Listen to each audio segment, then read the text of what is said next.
लुकाचे शुभ वर्तमान. देवाचें उतर आयकूंक लोक जेजू भोंवती चेचोन आसलो आनी तो जेनेझारेत तोल्याचे दोडेर उबो आसलो. तेन्ना थंय तोल्याचे देगेर तांणी 2 होडी पळयली. खारवी देवून रापणी धुताले. तांतले एक होडें सिमांवाचें आसलें.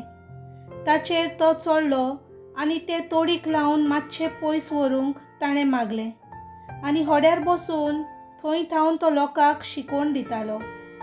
उलोवन जातोच ताणें सिमांवाक सांगलें, खोल उदकांत होडे भायर व्हर आनी मासली दवरूंक तुमच्यो रापणी घालात.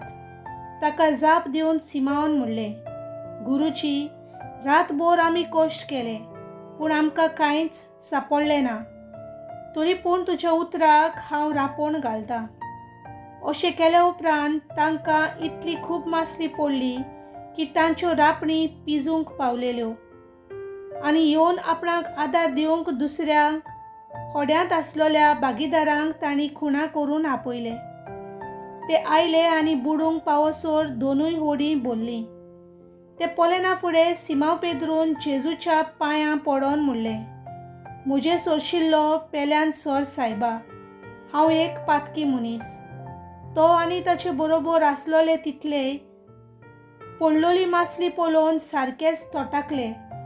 तेच परी सिमांवाचे भागीदार आसले ते जेबेदेवाचो पूत जाकोब आनी जुआंव. आनी जेजून सिमांवाक म्हटलें, भिवू नाका, हे फुडें तूं मनशांक धरतलोय. आनी होडी तोडीक काडून सगळे सांडून ते ताचे फाटल्यान गेले. देवाचें उतर हें.